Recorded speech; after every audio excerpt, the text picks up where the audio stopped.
All right, today we're going to take a look at one of the most incredible pieces of engineering you'll ever find, and it's literally right inside of you. We're talking about the upper part of your spine. Let's get into it. You ever stop to think about it? How you can just nod yes or shake your head no? It feels so automatic, right? But what allows those simple, precise movements is this incredibly specialized, super elegant design at the very top of your neck. It really is all about the architecture. So here's how we're going to break it down. We'll start with the two specialists right at the top, the atlas and axis. Then we'll meet the rest of the cervical crew, see how they connect down to the rib cage, and then wrap it all up by talking about why this whole setup is just so brilliant. Okay, let's dive in. We're starting with the real stars of the show, the first two vertebrae in your neck, C1 and C2. And trust me, these two are totally unique. They're not like any of the others, and they form this incredible partnership that's all about one thing: moving your head. First up, we have the atlas, also known as C1. And yeah, it's named after that Greek titan who had to hold up the entire world. A pretty fitting name because this little guy's job is to hold up your head. What's so wild about it is that the atlas is basically just a ring of bone. It doesn't have that big, chunky body that most other vertebrae have, and that unique, ring-like design is the absolute key to how it works. You know, to really get why the atlas is so special, you almost have to look at what's not there. A typical vertebra, it's got this big, solid body for bearing weight, right? And a spinous process sticking out the back. Well, the atlas just tossed that whole blueprint right out. By getting rid of that bulky body, it creates this perfect open space. And that space is all about allowing movement. And of course, every hero needs a partner. Meet the axis, or C2. The axis has this one single feature that makes it famous. It's called the dens. Think of it like a strong, peg-like projection that just juts straight up from its body. And this little peg is about to form the most perfect mechanical partnership with the atlas. And here's where it all comes together. That dens from the axis, it acts like an axle. And the atlas, it's the wheel that rotates around it. It's that simple. So when you shake your head no, what's really happening is that the atlas ring is pivoting around that stable axle, the dens. It's a beautifully simple, genius piece of mechanical engineering. All right, so we've seen the specialists at the top. Now let's move a little further down the neck. Here we find what we call the typical cervical vertebrae. Running from C3 down to C6, these are the real workhorses of the neck.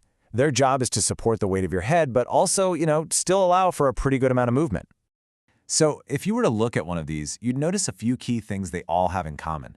First, their spinous processes, the bony bit sticking out the back, are short and often split at the end. That's called a bifid tip. Second, they have these special holes on the sides called transverse foramina. Think of them as protected tunnels for the really important arteries and veins heading up to your brain. And finally, you've got these bony columns called articular pillars, which is basically how they stack on top of each other so neatly. Now, before we move on from the neck, there's one more we gotta talk about: C7. Its nickname is vertebra prominence, which is just a fancy way of saying it's the vertebra that sticks out. Why? Because it has this extra long spinous process that isn't split like the others. And here's a cool thing you can try right now.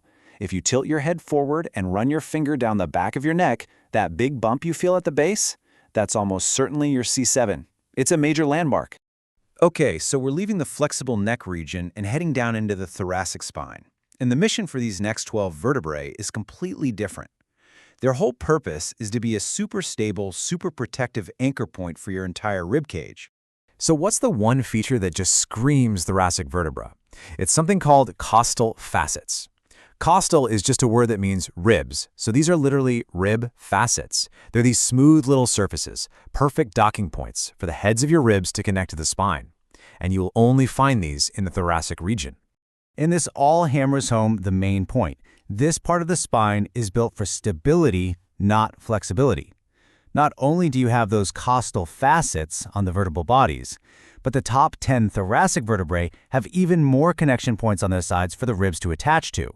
All of these connections lock together to create that strong, rigid rib cage that, protects your heart and lungs.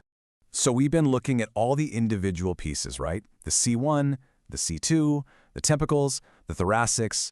Now let's zoom out and look at the big picture. Why is it designed this way? What's the genius behind the whole system? So what does it all mean? What does this journey from a delicate ring at the top to these solid rib anchoring blocks down below really tell us? Well, it shows that our spine is just this absolute masterpiece of form follows function. Every single section is perfectly, and I mean perfectly, tailored for the exact job it needs to do. Here's the takeaway, the simple version. At the very top, with C1 and C2, you get ultimate mobility. That's for turning your head. Then the rest of the neck, C3 to 7, is all about flexible support. It has to hold up your head but still let it move. And finally, the thoracic spine gives you a stable core. It's built for protection, anchoring those ribs. So you get this perfect progression, mobility, then support, then stability. It's incredible. It really is a masterwork of design, isn't it? Every little curve, every bony projection, every smooth facet, it all has a very specific purpose. And it kind of makes you wonder, right? What other amazing, elegant designs like this are hiding in plain sight, just inside our own bodies? Definitely something to think about.